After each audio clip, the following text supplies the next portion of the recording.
భారతదేశంలో పండించే సుగంధ ద్రవ్యపు పంటల్లో ప్రధానమైనది పచ్చ బంగారంగా పిలుచుకునే పసుపు. మన దేశంలో పండించే పసుపు పంటలో సగానికి పైగా 2 తెలుగు రాష్ట్రాల్లో పండుతోంది. అధిక సేంద్రియ ఎరువులు వాడుతూ సాగులో మేలైన యాజమాన్యం చేపడితే పసుపు నుంచి ఎకరాకు 40 క్వింటాళ్ల అధిక దిగుబడులు పొందే అవకాశం ఉంది. ప్రస్తుతం తెలంగాణ జిల్లాల్లో చాలా మంది రైతులు పసుపు విత్తేందుకు సిద్ధమవుతున్నారు. మే ఆఖరు నుంచి జూలై 15 వరకు పసుపును విత్తుకుంటారు. పసుపు సాగు చేసే రైతులు రకాల ఎంపిక, భూమికి అందించే ఎరువులు, విత్తన శుద్ధి, నాటుకోవడంలో మెలకువలను తప్పనిసరిగా పాటించాలి. పసుపు సాగు చేసే రైతులకు సూచనలు అందిస్తున్నారు ప్రొఫెసర్ జయశంకర్, తెలంగాణ రాష్ట్ర వ్యవసాయ విశ్వవిద్యాలయం, మహబూబాబాద్ జిల్లా మల్యాల కృషి విజ్ఞాన కేంద్రం ఉద్యాన శాస్త్రవేత్త డాక్టర్ వి రాంబాబు. రైతులు పసుపు పంటను వేసుకునేటటువంటి దశలో ఉన్నారు. పసుపు పంటకు అనుకూలంగా ఉండేటటువంటి నేలను కనుక చూసుకున్నట్లయితే దుంపలు అనేవి కింది భూమిలో వస్తూ ఉంటాయి కాబట్టి నీళ్లు కనుక నిలిచేటటువంటి ప్రదేశాలు కనుక ఉన్నట్లయితే దుంపకుళ్ళు, పుచ్చు ఎక్కువగా వచ్చేటటువంటి అవకాశం ఉంటుంది. కాబట్టి మనం ఎక్కడైతే నేలలు సాగు చేయాలనుకుంటున్నామో అటువంటి నేలల్లో నీళ్ళు అనేది ఎక్కువసేపు నిల్వ ఉండకుండా ఎక్కడైతే కొంచెం మధ్యస్థంగా భూములుండి, కొంచెం బలమైనటువంటి భూములుండి, సేంద్రియ కర్బనం అధికంగా ఉన్నటువంటి నేలలు అనేవి ఈ పంటకు సాగుకు అనుకూలంగా ఉంటుంది. అదేవిధంగా ఉదజని సూచిక కనుక చూసుకున్నట్లయితే 6.5 నుంచి 7 వరకు ఉన్నటువంటి భూములు అనేది ఈ పంట సాగు చేసుకోవడానికి చాలా అనుకూలంగా ఉంటుంది.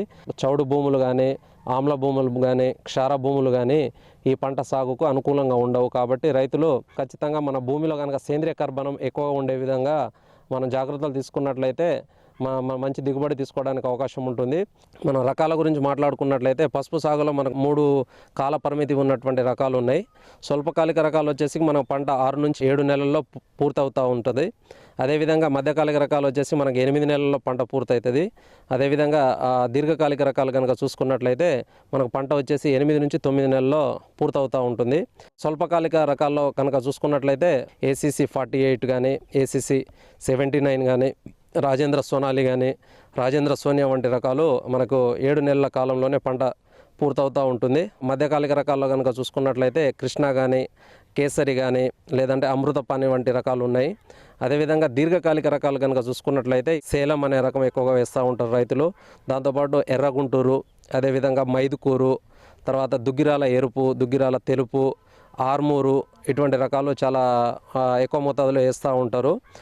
రైతులు చేస్తున్నటువంటి చిన్న పొరపాటు ఏంటంటే విత్తన మోతాదు వాడేటప్పుడు ఎకరానికి దాదాపు 8 నుంచి 10 క్వింటాల వరకు విత్తనాన్ని వాడుతూ ఉన్నారు. 1 క్వింటా విత్తనం వచ్చేసి రైతు దగ్గర 5,500 వరకు పోతూ ఉన్నది. అలా మనం 10 క్వింటాలు కనుక విత్తనాన్ని వాడినట్లయితే మనం విత్తనం కొరకే రైతు దాదాపు 50 నుంచి 55,000 వరకు విత్తనం మీదనే పెట్టుబడి పెడతా ఉన్నాడు.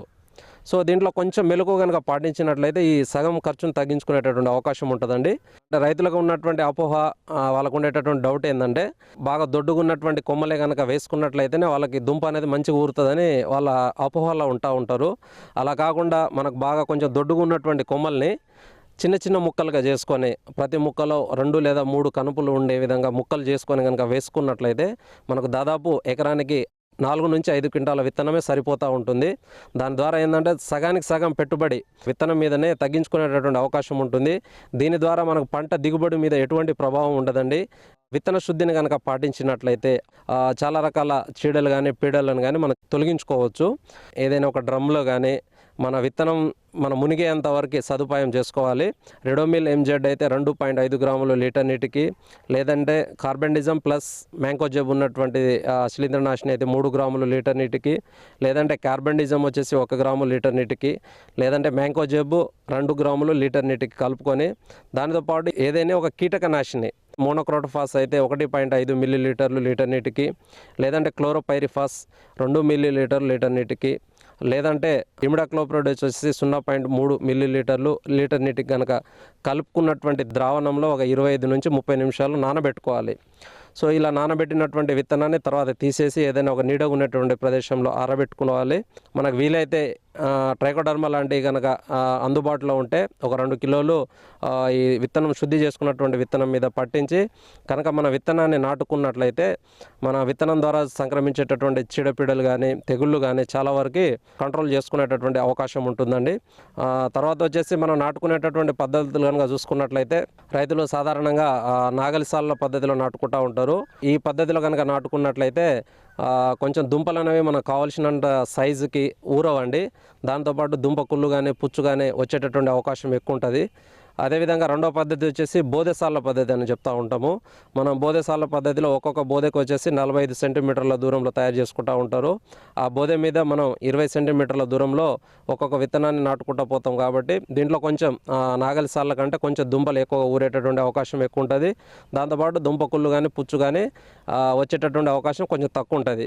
దాంతోపాటు ఈ మధ్య కాలంలో వచ్చినటువంటి పద్ధతులు ఏంటంటే ఎత్తుమడుల పద్ధతులు, అంటే రైజ్డ్ బెడ్ టెక్నాలజీ అని చెప్తూ ఉంటాము. ఇందులో మన బెడ్ యొక్క వెడల్పు వచ్చేసి 1 మీటర్ పెట్టుకుంటూ ఉంటారు. బెడ్ యొక్క ఎత్తు వచ్చేసి 15 నుంచి 20 సెంటీమీటర్లు పెట్టుకుంటూ ఉంటారు. ఒక బెడ్కి ఇంకొక బెడ్కి మధ్య దూరం వచ్చేసి 1 ఫీట్ అంటే 30 సెంటీమీటర్ల దూరంలో చిన్న చిన్న కాలువలు చేసుకొని వేసుకుంటూ ఉంటారు. దీని ద్వారా ఏంటంటే ఒక బెడ్ మీద 2 నుంచి 4 వరుసల పసుపును వేసుకోవచ్చు. దుంప ఊరడానికి కావలసినటువంటి స్థలం దొరుకుతూ ఉంటుంది. అదేవిధంగా మనం పెట్టినటువంటి నీటి తళ్ళు కావచ్చు, లేదంటే అధికంగా కురిసినటువంటి వర్షాలకు కావచ్చు, ఆ కాలువల ద్వారా బయటికి వెళ్ళిపోతూ ఉంటుంది. కాబట్టి మనం పండించినటువంటి ప్రదేశంలో నీళ్ళు అనేది ఎక్కువ రోజులు ఆగవు.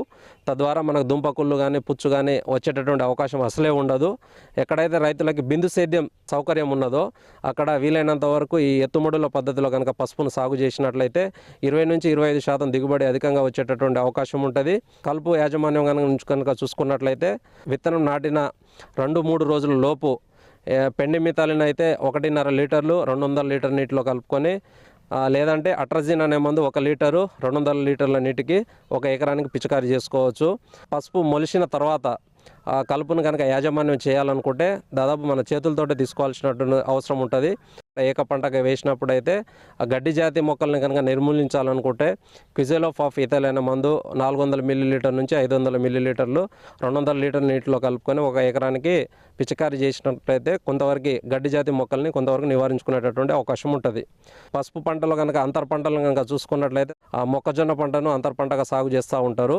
మొక్కజొన్నతో పాటు మనం బంతిపూల పంటని కానీ ఆముదం పంటని కానీ ఇటువంటి పంటలను వేరే దగ్గర కూడా రైతులు సాగు చేసి మంచి దిగుబడులను పొందినటువంటి సందర్భాలు ఉన్నాయి. ఈ పంటలో కనుక ఎరువుల యాజమాన్యం కనుక చూసుకున్నట్లయితే ఆఖరి దుక్కిలో మన పశువుల ఎరువు వచ్చేసి 10 టన్నుల ఎకరానికి, దాంతోపాటు వేపపిండి 200 కిలోలు ఎకరానికి, అదేవిధంగా సింగిల్ సూపర్ ఫాస్ఫేట్ అయితే 150 కిలోలు ఎకరానికి, అదేవిధంగా జింక్ సల్ఫేట్ లాంటివి 10 కిలోలు ఎకరానికి, దాంతోపాటు మ్యూరేట్ ఆఫ్ పొటాష్ 25 కిలోలు ఎకరానికి. ఇటువంటి ఎరువులు ఆఖరి దుక్కులో వేసుకోవాలి. 40 రోజుల తర్వాత వేసుకుంటాం రెండో దఫా ఎరువు. యూరియా 50 కిలోలు ఎకరానికి, దానితో పాటు వేపపిండి 200 కిలోలు ఎకరానికి వేసుకోవాలి. 80 రోజులు, దాని తర్వాత 120 రోజుల తర్వాత వేయాల్సినటువంటి అవసరం ఉంటుంది. అంటే ప్రతి 40 రోజుల వ్యవధిలో యూరియా అయితే 50 కిలోలు, పొటాష్ అయితే 25 కిలోలు ఎకరం చొప్పుకున్న కనుక వేసుకుని పోయినట్లయితే ఈ పంటకు కావాల్సినటువంటి ఎరువులు సరైన మోతాదులో అంది మంచి దిగుబడి రావడానికి అవకాశం ఉంటుంది. బియ్యం గింజం లాంటి సన్నటి పురుగులు ఆశించడం వల్ల దుంప లోపల ఉండేటటువంటి భాగాన్ని తినేయడం వల్ల మొక్కలు అనేవి చనిపోతూ ఉంటాయి. వర్షపు నీళ్ళు ఎక్కడైతే ఎక్కువగా నిలుస్తూ ఉంటాయో అటువంటి ప్లేస్లలో ఈ పుచ్చు అనేది రావడానికి అవకాశం ఎక్కువ ఉంటుంది. కాబట్టి ఇనిషియల్గా విత్తన శుద్ధి అనేది చేసుకున్నట్లయితే చాలా వరకు దీని యొక్క వ్యాప్తిని కంట్రోల్ చేసుకోవచ్చు. దాని తర్వాత కూడా పుచ్చు అనేది ఆశించినట్లయితే మనం కార్బోఫిరాన్ గుళికలు అయితే 10 నుంచి 12 కిలోలు వేపపిండితో కలుపుకొని వేసుకున్నట్లయితే కొంతవరకు దీన్ని నివారించుకోవడానికి అవకాశం ఉంటుంది. దుంప కుళ్ళు అనేది ఎక్కువ వస్తూ ఉంటుంది. సో దుంపకుళ్ళు కూడా మనకు పుచ్చు లాంటివి వచ్చినటువంటి సందర్భాల్లోనే ఎక్కువగా వస్తూ ఉంటుంది. ఎక్కడైతే నీళ్లు మనం పెట్టినటువంటి నీళ్లు కానీ వర్షపు నీళ్లు కానీ ఎక్కువ రోజులు నిలుస్తూ ఉంటుందో అక్కడ ఈ దుంపకుళ్ళు వచ్చేటటువంటి అవకాశం ఎక్కువ ఉంటుంది. మొదటగా విత్తన శుద్ధి చేసుకోమని చెప్తాము. దాని తర్వాత మన మొక్కల మొదల్లో వీలైనంత వరకు కాపర్ ఆక్సిక్లోరైడ్ అయితే 3 గ్రాములు లీటర్ నీటికి, లేదంటే థయోఫినైడ్ మిథైల్ వచ్చేసి 2 గ్రాములు లీటర్ నీటికి, కార్బెండిజం 1 గ్రాము లీటర్ నీటికి కలుపుకొని మొక్కల మొదల్లో పోసుకున్నట్లయితే ఈ దుంపకుళ్ళుని కొంతవరకు నివారించుకోవచ్చు. దుంపకుళ్ళు వచ్చినప్పుడు రైతులు గుర్తుపెట్టుకోవాల్సినటువంటి అంశం ఏంటంటే నీటి తడులు ఎక్కువ ఇవ్వద్దు. సో కుళ్ళినటువంటి మొక్కల మీద నుంచి మంచి మొక్కలకి నీటి తడులను కట్టొద్దు. వీలైనంత వరకు నీటి తడులు ఎక్కువ గ్యాప్ ఇచ్చినట్లయితే దాని యొక్క ఉధృతి అనేది తగ్గడానికి అవకాశం ఎక్కువ ఉంటుంది. ఇంకో ప్రధానమైనటువంటి అంశం తెగుళ్ళు వచ్చేసి పసుపు పంటలో తాటాకు మచ్చ తెగులు అని పిలుస్తూ ఉంటారు, లేదంటే ఆకుమచ్చ తెగులు అని పిలుస్తూ ఉంటారు. ముసురు వాతావరణం, మబ్బు వాతావరణం ఎక్కువగా ఉన్నటువంటి సందర్భాల్లో ఈ ఆకుమచ్చ తెగులు, తాటాకు మచ్చ తెగులు అనేది అధికంగా కనిపిస్తుంది. దీని యొక్క ఉధృతి 1-2 మొక్కలు గమనించినప్పుడు వీలైనంత వరకు వాటిని తీసి దూరంగా తీసుకెళ్ళి కాల్చేయాలి. అది చేయకుండా ప్రైమరీ సోర్స్ని మన పంటలోనే ఉంచుకొని దాని మీద నుంచి ఎంత పురుగుల మందులు పిచికారీ చేసినా తెగుళ్ళ మందులను పిచికారీ చేసినా కంట్రోల్ చేయడానికి చాలా అవకాశాలు తక్కువ ఉంటాయి. కార్బెండిజం అయితే 1 గ్రాము లీటర్ నీటికి, లేదంటే ప్రొపికోనజోల్ 2 మిల్లీ లీటర్ నీటికి, లేదంటే థయోఫినైట్ మిథైల్ 2 గ్రాములు లీటర్ నీటికి, ఇటువంటి మందుల్ని మనం మార్చి కనుక పిచికారీ చేసుకున్నట్లయితే ఈ యొక్క ఆకుమచ్చ కానీ తాటాకు మచ్చ తెగుల్ని కొంతవరకు తగ్గించుకోవడానికి అవకాశం ఉంటుంది. ఇక్కడ రైతులు గుర్తుపెట్టుకోవాల్సినటువంటి అంశం ఏంటంటే ఈ తెగుళ్ళ మందులను కొట్టేటప్పుడు వీలైనంత వరకు సర్ఫ్ పొడి కానీ షాంపూ కానీ ఇలాంటివి కనుక కలిపి కనుక పిచికారీ చేసుకున్నట్లయితే, లేదంటే గమ్మింగ్ ఏజెంట్ అని పిలుస్తూ ఉంటాము, అది టీఫాల్ కానీ శాండోవిట్ కానీ ఇటువంటి కొంచెం గమ్మింగ్ లాంటి ఏజెంట్ కలుపుకొని కనుక పిచికారీ చేసుకున్నట్లయితే మనం కొట్టినటువంటి మందు ఆకు మీద బాగా పట్టుకొని ఎక్కువసేపు నిలిచి దాని యొక్క పనితనం అనేది ఎక్కువ ఉండేటటువంటి అవకాశం ఎక్కువగా ఉంటుంది.